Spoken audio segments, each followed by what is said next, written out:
Direct selling industry का future क्या है, इस बिजनेस की सच्चाई क्या है, लोग इस बिजनेस के बारे में बताने से क्यों कतराते हैं, लोग इस बिजनेस में काम करना क्यों नहीं चाहते हैं, क्यों डायरेक्ट सेलिंग बिजनेस में इतनी नेगेटिविटी है, क्या है इसकी वजह। डायरेक्ट सेलिंग बिजनेस आने वाले वक्त का सबसे बड़ा बिजनेस है। क्यों? अगर आज आप दूसरी कंट्रीज को देखें, जो कंट्रीज आज डेवलप्ड है, उन सभी कंट्रीज के अंदर डायरेक्ट सेलिंग बिजनेस का बहुत ज्यादा प्रायोरिटीज दी जाती है, क्योंकि डायरेक्ट सेलिंग बिजनेस लोगों का बिजनेस है और जब तक दुनिया में लोग रहेंगे तब तक ये बिजनेस चलता रहेगा, क्योंकि ये बिजनेस लोगों पर डिपेंडेड है। जब तक लोग खाते रहेंगे, नहाते रहेंगे, कपड़ा पहनते रहेंगे, तब तक ये बिजनेस आपका चलता रहेगा। अपने इंडिया में कुछ लोग इसे फंसने फंसाने का काम बोलते हैं और कुछ लोग ये मानते हैं जिनके पास करने को कोई काम नहीं होता वे लोग ये काम करते हैं। मैं उन सारे लोगों से सहमत हूँ, क्योंकि उन लोगों के पास अभी तक इस बिजनेस का प्रॉपर नॉलेज नहीं पहुंच पाई है। ये हम लोगों की जिम्मेदारी है कि इतनी पावरफुल और ब्यूटीफुल इंडस्ट्री के बारे में लोगों को समझाएं। दुनिया में कुछ ऐसे भी काम होते हैं जो लोगों को आसानी से समझ में नहीं आते हैं। एक छोटा सा एग्जांपल देता हूं। हम लोग दिन भर फेसबुक, व्हाट्सएप और यूट्यूब कितना यूज करते हैं और इसके लिए आपसे एक भी पैसा नहीं लिया जाता है। तो जरा सोचिए उनकी कमाई कैसे होती होगी, जबकि फेसबुक दुनिया के टॉप 10 बिजनेस में आता है कमाई के मामले में। कुछ लोग सोचते हैं अगर फेसबुक जब हमसे पैसा नहीं लेता है तो कमाता कैसे होगा। कुछ लोग सोचते हैं पता नहीं कमाता भी होगा कि नहीं। कुछ लोग कहते हैं जो डाटा हम लोग यूज करते हैं उससे कमाता है। डाटा का पैसा सिम वाले को जाता है, जिसका सिम हम लोग यूज करते हैं, चाहे वो एयरटेल हो या जियो हो। ना तो जानते हैं और ना ही जानना चाहते हैं कि कमाई आखिर कैसे होती है।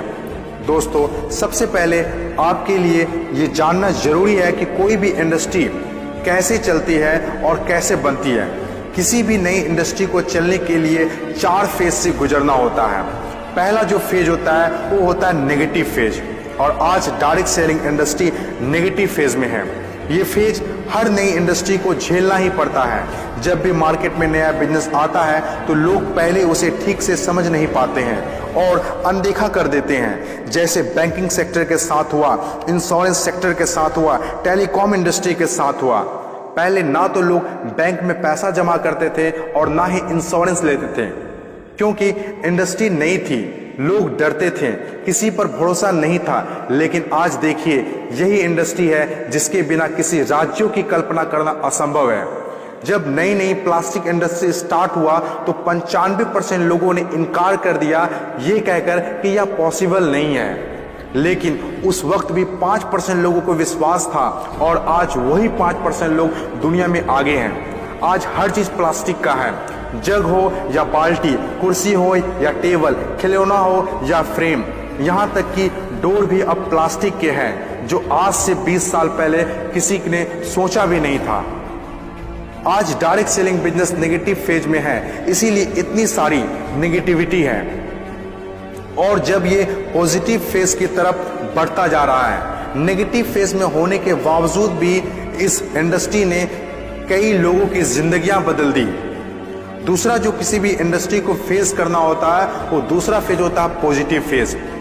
ये वो टाइम होता है जब लोगों का इंडस्ट्री के ऊपर ट्रस्ट बढ़ने लगता है, क्योंकि वे आसपास में रिजल्ट देख रहे होते हैं। और जो लोग उस वक्त डायरेक्ट सेलिंग बिजनेस में दिलचस्पी नहीं दिखा रहे होते हैं, अनदेखा कर रहे होते हैं, वे रिजल्ट देखने के बाद दिलचस्पी लेने लगते हैं और आपका काफिला और बढ़ने लगता है, रिजल्ट और बढ़ने लगता है, दिलचस्पी और भी लोगों में बढ़ने लगती है। जैसे बैंकिंग इंडस्ट्री और इंश्योरेंस इंडस्ट्री के साथ हुआ था। बैंकिंग इंडस्ट्री का वैल्यू तब पता चला होगा लोगों को जब किसी का पैसा घर में सुरक्षित नहीं रहा होगा। इंश्योरेंस के वैल्यू तब लोगों को पता चला होगा जब किसी के एक्सीडेंट होने के बाद उसके घर वाले को पैसा मिला होगा। तीसरी जो किसी भी इंडस्ट्री का फेज होता है वो होता है ग्रोथ फेज। जब एक बार लोगों को इंडस्ट्री पर भरोसा होने लगता है तो उनकी ग्रोथ बहुत तेजी से होने लगती है, क्योंकि ऐसे फेज में लोगों को ज्यादा समझाने की जरूरत नहीं होती है। और जब तक कोई कंपनी ग्रोथ फेज में नहीं आती है तब तक लोग उसके साथ जुड़ना पसंद नहीं करते हैं और जैसे कंपनी ग्रोथ फेज में एंटर करती है तो लोग उसके साथ ऑटोमेटिक जुड़ना और काम करना स्टार्ट कर देते हैं। चौथी और आखिरी फेज, हर इंडस्ट्री को इससे गुजरना ही होता है, कंपटीशन फेज। हर एक इंडस्ट्री के अंदर एक वक्त ऐसा आता है जब कंपटीशन बढ़ने लगता है। इंडस्ट्री और कंपनीज की ग्रोथ को देखकर ज्यादातर लोग कंपनी के साथ जुड़ना और काम करना शुरू कर देते हैं। ज्यादातर लोग ज्यादा प्रॉफिट के चक्कर में कंपटीशन होने लगता है, फिर चाहे कोई सेक्टर हो, बैंकिंग सेक्टर हो, टेलीकॉम सेक्टर हो या ऑनलाइन शॉपिंग हो। आज के टाइम पर हर सेक्टर में हाई लेवल कंपटीशन है। ये टाइम हम सब के लिए बेस्ट टाइम है इस इंडस्ट्री को जानने के लिए, समझने के लिए और इसे करने के लिए। According to FICCI, direct selling industry का मार्केट साइज 6000 करोड़ आंका गया है। आज तक जितना हुआ है उसको देखते हुए फिक्की ने डिक्लेयर किया है कि डायरेक्ट सेलिंग बिजनेस 2020 से 25 तक 645 अरब तक की हो जाएगी। आपको इस बात को जानना बहुत जरूरी है कि अमेरिका, ऑस्ट्रेलिया, चीन, जापान, कोरिया और सिंगापुर जैसे बहुत बड़ी बड़ी डेवलप कंट्रीज ने डायरेक्ट सेलिंग बिजनेस को बहुत हद तक अपना लिया है और वहां के सिटीजन भी बहुत जागरूक हैं।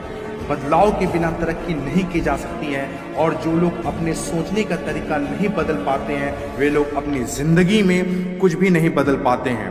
नोकिया, कोडेक जैसी बड़ी बड़ी कंपनियां चलाने वाले लोग भी अपने सोचने का तरीका नहीं बदल पाए, इसीलिए अपनी शानदार शुरुआत के बाद भी वो वक्त के साथ इतिहास के हिस्सा बन गए।